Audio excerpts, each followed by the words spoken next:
Ngala nungdan phone ki ba pandagi pauchedagi maru eba paukra khanga chiraga miyamda khudo tamjage Robin Mangang ATTHQ gi PRO oina thapuragani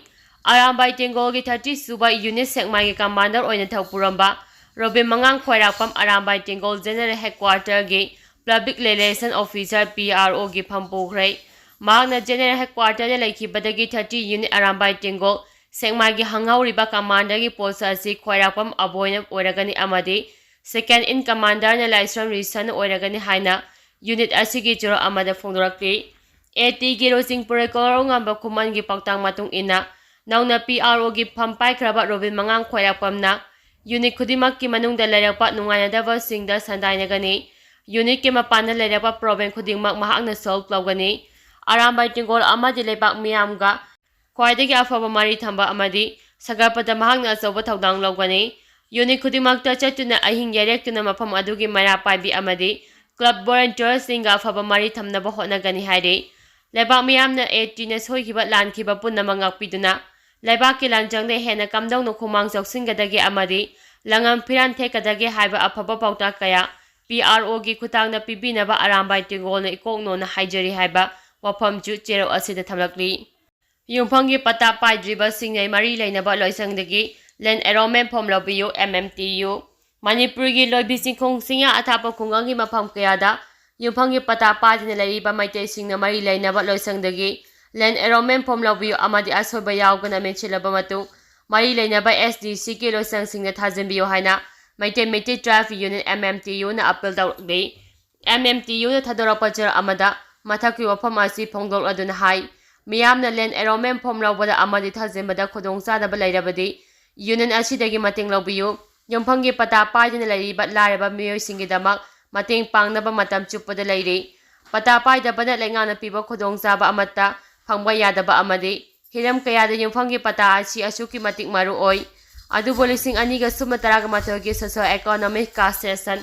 reporter Yungpham oiraga lising aniga sumna taraga mangagi July marida The Telegraph Pauseda Manipurgi Yungphangi pata paidaba landless people asi apuma misingi chada humdrani haina phongba thengnaki karigidama asum yakhraba miyam asina asu kuiraba matam asi Yungphangi pata paidina lairamlibano haina khalubada angapa pokki masigi matangda yapna kupna thigalaba amadi akhang ahi singa tana ruba matungadi pata paidina lairapagi maram ani khakna oiramki haina yanaki ahanba maramna MRRN LR Act 1960 asi niyam sumna implement taramdaba masigi mathakta revenue amadi settlement department ki makaidagi makok thongba minister amadi employees singna lawtunaraga makhogi khudongchaba yenglaga thabak toramba asini anisuba maramna mari lainaba department ki officers singna patapina thabak pakhalakpa matamda bo thadaraga khankiba miyo singna aigi migi haina khaidokuna acha miram naiduna apan mapiduna pata phangandaba asini hairi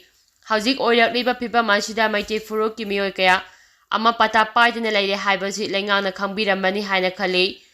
karigumba khangbiramdrabasu khangbiro asengbagi Yungphangi pata paidaba Yelhoumi miyoi kaya ama lairabani aikhoina haibasi thajadrabasu aikoi yauna committee ama semsi aduga punna survey saminarasi laingana amadi mai lainaba department ki miyoi singna khangbiragadabadi Yungphangi pata paidina lairiba miyoi singasi Nakhoi gumna yaitong khamdongba chelthum marang kaina paiba amatanate nomagi afang-afangba thabak suraga yum puba mi ngaktani masi khangna Yungphangi pata paijadraba laraba miyoi singasina Land Enrollment Form thajingraba amadi thajilagliba singasi revenue amadi settlement department athubda thaba pakhapi bagaloina senda thumja tawgana thamoi sengna ithok pangthokpiyo haina MMTU na phongdorakli tifinda bom ne haina pakhatna rure Mapu laitaba tipin ama matang kuina dukan amagi mamangda lairamba thengnabada miyamna bom thamnamlabra hadina mipaina khre Imphal West Police Team ama lakuna yengbada nga thongba hapa tipin oiramle ngasi ayu angambada Imphal West District ki manung chamba chingmairong mamang laikaida leiba Fresh dukan mamangda mapu mas akhangdaba tipin ama matam sanga leiba thengnabadagi miyamna bom oirangani hadina mipaina bapuknaki tipin adu bom oirangadra natraga oidabra habadu khongdongnaba Report tawbada Imphal West Police ki team lakuna yengsingki tungda tiffin hangdokuna check tawrubada kanaguma biyoi amana nga thongba hablaga thanamba tiffin oirambani hairi yo loki mingda selgi demand tawbo yaningda phongdorakli lamna AC ki manung chana laiba yangang popi kaithal gi akoibada laiba ꯗꯨꯀꯥꯜꯁꯤꯡꯗ ꯌꯧꯂꯨꯀꯤ ꯃꯤꯡꯗ ꯁꯦꯜꯒꯤ ꯗꯤꯃꯥꯟ ꯇꯧꯔꯛꯄꯕꯨ ꯃꯥꯏꯀꯩ ꯑꯗꯣꯝꯒꯤ ꯃꯤꯌꯥꯝꯅ ꯑꯋꯥꯡꯕ ꯊꯥꯛꯇ ꯌꯥꯅꯤꯡꯗꯕ ꯐꯣꯡꯗꯣꯔꯛꯂꯤ꯫ ꯃꯃꯥꯡ ꯆꯍꯤꯒꯤ ꯃꯦ 2ꯗꯒꯤ ꯍꯧꯔꯛꯂꯤꯕ ꯏꯔꯥꯡ ꯑꯁꯤꯒꯤ ꯆꯩꯊꯦꯡ ꯆꯥꯎꯅ ꯅꯪꯕꯇ ꯅꯠꯇꯅ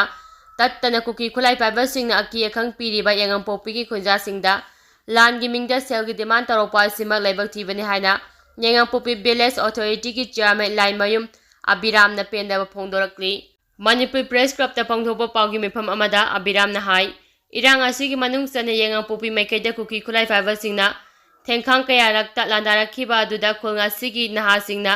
ꯂꯥꯟꯊꯦꯡꯅꯗꯨꯅ ꯂꯥꯛꯄꯅꯤ꯫ ꯂꯥꯟ ꯑꯁꯤꯅ ꯃꯔꯝ ꯑꯣꯏꯔꯒ ꯆꯤꯡꯗ ꯁꯤꯟ ꯆꯟꯕ ꯑꯃꯗꯤ ꯂꯧ ꯎꯕ ꯌꯥꯗꯕꯒꯤ ꯆꯥꯡꯅ ꯑꯋꯥꯕ ꯃꯥꯌꯣꯛꯅꯔꯤꯉꯩ ꯆꯩꯔꯛ ꯑꯁꯤꯗ ꯁꯦꯜꯒꯤ ꯗꯤꯃꯥꯟ ꯇꯧꯔꯛꯄ ꯃꯔꯝ ꯆꯥꯗꯦ꯫ ꯃꯩꯇꯩꯅ ꯃꯩꯇꯩꯒꯤ ꯈꯨꯜ ꯃꯨꯠꯊꯅꯕ ꯍꯣꯠꯅꯒꯨꯝꯁꯤ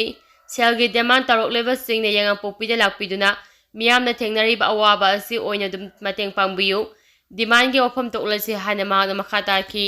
ꯃꯈꯥ ꯇꯥꯔꯛꯄ ꯑꯣꯏꯅ ꯑꯦꯗꯤꯇꯣꯔꯤꯌꯦꯜꯒꯤ ꯄꯥꯎꯗ ꯃꯤꯌꯥꯝꯗ ꯊꯝꯖꯒꯦ꯫ ꯌꯦꯜꯍꯧꯃꯤꯁꯤꯡꯒꯤ ꯈꯣꯡꯒꯨꯜ ꯃꯨꯠꯊꯠꯅꯕ ꯁꯤꯂꯤꯕ꯭ꯔ ꯈanarak kadaba ꯃꯥꯜꯂꯤ꯫ ꯃꯅꯤꯄꯨꯔ ꯑꯁꯤ ꯏꯟꯗꯤꯌꯥꯅ ꯇꯤꯟꯗ꯭ꯔꯤꯉꯩꯗ ꯅꯤꯡꯇꯝꯕ ꯂꯩꯕꯥꯛ ꯑꯃ ꯑꯣꯏꯅ ꯂꯩꯔꯝꯕ ꯂꯝꯗꯝ ꯑꯃ ꯑꯣꯏꯔꯝꯃꯤ ꯍꯥꯏꯕꯁꯤ ꯉꯁꯤꯒꯤ ꯏꯁꯇꯦꯠ ꯑꯁꯤꯒꯤ ꯃꯤꯌꯥꯝꯅ ꯏꯈꯪꯗ ꯈꯪꯅꯔꯕꯅꯤ꯫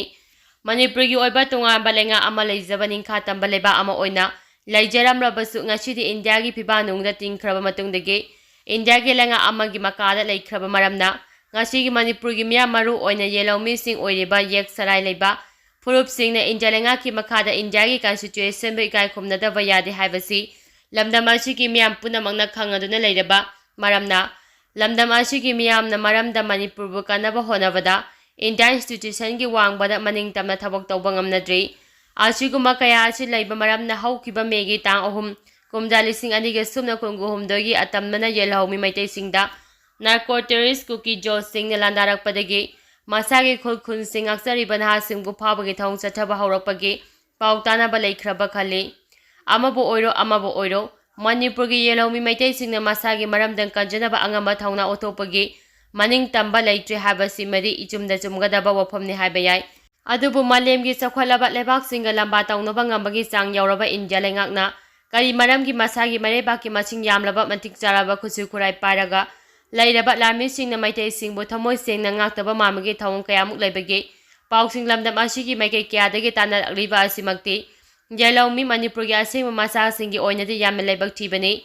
ꯑꯃꯔꯣꯝꯗ ꯃꯦꯒꯤ ꯇꯥꯡ 3, ꯀꯨꯝꯖꯥ 2019 ꯊꯥ ꯐꯥꯗ꯭ꯔꯤꯕ ꯃꯇꯝꯗꯗꯤ ꯏꯟꯗꯤꯌꯥ ꯂꯩꯉꯥꯛꯀꯤ ꯂꯥꯟꯃꯤꯁꯤꯡꯅ ꯃꯄꯨꯡ ꯐꯥꯅ ꯂꯥꯟ ꯉꯥꯛꯄ ꯑꯃꯗꯤ ꯂꯥꯛꯁꯤꯟꯕꯒꯤ ꯇꯥꯟꯖꯥ ꯐꯪꯗꯕꯗꯒꯤ ꯂꯝꯗꯝ ꯑꯁꯤꯒꯤ ꯃꯤꯌꯥꯝꯅ ꯃꯁꯥꯅ ꯃꯁꯥꯒꯤ ꯃꯔꯝꯗꯝ ꯀꯟꯅꯕ ꯑꯉꯝꯕ ꯄꯥꯝꯕꯩ ꯁꯤꯖꯤꯟꯅꯗꯨꯅ ꯂꯥꯟ ꯉꯥꯛꯄꯒꯤ ꯃꯔꯝ ꯑꯣꯏꯔꯕꯁꯨ ꯉꯁꯤꯗꯤ ꯆꯍꯤ ꯑꯃ ꯍꯦꯜꯂꯕ ꯃꯇꯝ ꯑꯁꯤꯗꯗꯤ ꯂꯩꯉꯥꯛꯀꯤ ꯂꯥꯟꯃꯤꯁꯤꯡꯅ ꯊꯃꯣꯏ ꯁꯦꯡꯅ ꯂꯥꯟ ꯈꯥꯝꯕ ꯑꯃꯗꯤ ꯂꯥꯟ ꯉꯥꯛꯄꯗ ꯑꯔꯨꯕ ꯂꯩꯒꯗꯕ ꯂꯩꯇ꯭ꯔꯦ ꯍꯥꯏꯅ ꯈꯜꯂꯤ꯫ ꯃꯔꯝꯁꯨ ꯀꯔꯤꯁꯨ ꯂꯩꯇ꯭ꯔꯕ ꯇꯦꯔꯣꯔꯤꯁ ꯈꯨꯖꯣꯛ ꯈꯔꯗꯪꯅꯤ ꯍꯥꯏꯕ ꯌꯥꯔꯕ ꯀꯨꯀꯤꯖꯣꯁꯤꯡ ꯑꯁꯤꯗꯒꯤ ꯍꯦꯜꯂꯕ ꯌꯨꯝꯊꯪꯅꯕ ꯀꯜꯂꯕ ꯆꯩꯅ ꯂꯩꯕꯥꯛꯀ ꯊꯦꯡꯅꯕ ꯉꯝꯂꯕ ꯏꯟꯗꯤꯌꯥ ꯂꯥꯟꯃꯤꯁꯤꯡꯅ ꯊꯃꯣꯏ ꯁꯦꯡꯅ ꯑꯆꯨꯝ ꯑꯔꯥꯟ ꯈꯪꯅ ꯃꯁꯥ ꯃꯁꯥꯒꯤ ꯃꯊꯧ ꯄꯥꯡꯊꯣꯛꯂꯒ ꯊꯕꯛ ꯇꯧꯔꯕꯗꯨꯕꯨ ꯂꯥꯟ ꯉꯥꯛꯄ ꯃꯩꯇꯩ ꯅꯍꯥꯔꯣꯜꯁꯤꯡ ꯌꯥꯎꯕꯒꯤ ꯃꯊꯧ ꯇꯥꯔꯣꯏ ꯍꯥꯏꯕꯁꯤ ꯏꯁꯇꯦꯠ ꯑꯁꯤꯒꯤ ꯃꯤꯌꯥꯝꯅ ꯏꯈꯪꯗ ꯈꯪꯅꯗꯨꯅ ꯂꯩꯔꯕꯅꯤ ꯍꯥꯏꯕ ꯌꯥꯏ꯫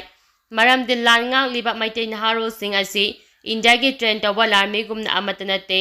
ꯇꯉꯥꯏ ꯐꯗꯅ ꯃꯁꯥꯒꯤ ꯃꯔꯝꯗꯝ ꯀꯟꯖꯅꯕꯒꯤꯗꯃꯛ ꯀꯠꯊꯣꯛꯄꯒ ꯂꯣꯏꯅꯅ ꯃꯈꯨꯠꯇ ꯈꯨꯠꯂꯥꯏ ꯄꯥꯏꯔꯒ ꯃꯔꯝꯗꯝ ꯀꯟꯖꯕ ꯈꯛꯇꯅꯤ꯫ ꯃꯔꯝ ꯀꯌꯥꯁꯤꯡ ꯑꯁꯤ ꯂꯩꯕ ꯃꯔꯝꯅ ꯍꯧꯈꯤꯕ ꯑꯣꯏꯔꯕꯁꯨ ꯏꯟꯗꯤꯌꯥꯒꯤ ꯁꯦꯟꯇ꯭ꯔꯦꯜ ꯂꯩꯉꯥꯛꯅ ꯊꯃꯣꯏ ꯁꯦꯡꯅ ꯃꯅꯤꯄꯨꯔꯗ ꯊꯣꯛꯂꯤꯕ ꯆꯍꯤ ꯑꯃ ꯍꯦꯜꯂꯕ ꯏꯔꯥꯡ ꯑꯁꯤ ꯂꯥꯛꯁꯤꯟꯅꯕ ꯑꯊꯨꯕ ꯃꯇꯝꯗ ꯇꯦꯔꯣꯔꯤꯁ ꯑꯣꯏꯔꯕ ꯃꯔꯥꯜ ꯂꯩꯇꯕ ꯃꯤꯆꯝ ꯍꯥꯠꯄ ꯃꯩꯇꯩꯁꯤꯡꯗ ꯑꯇꯝꯅꯅ ꯂꯥꯟ ꯇꯥꯁꯤꯜꯂꯛꯂꯤꯕ ꯅꯥꯔꯀꯣ ꯀꯨꯀꯤ ꯇꯦꯔꯣꯔꯤꯁꯁꯤꯡ ꯑꯁꯤꯕꯨ ꯂꯥꯛꯁꯤꯟꯗ꯭ꯔꯕꯗꯤ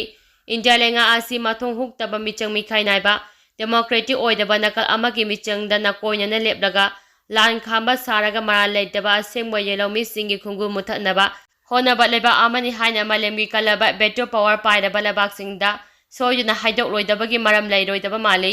ꯃꯔꯝ ꯑꯗꯨꯅ ꯊꯃꯣꯏ ꯁꯦꯡꯅ ꯁꯦꯟꯇ꯭ꯔꯦꯜ ꯂꯩꯉꯥꯛꯅ ꯑꯊꯨꯕ ꯃꯇꯝꯗ ꯃꯅꯤꯄꯨꯔꯒꯤ ꯂꯥꯟ ꯂꯣꯏꯁꯤꯟꯅꯕ ꯁꯤꯟꯕ ꯆꯨꯝꯒꯗꯕ ꯃꯥꯜꯂꯤ꯫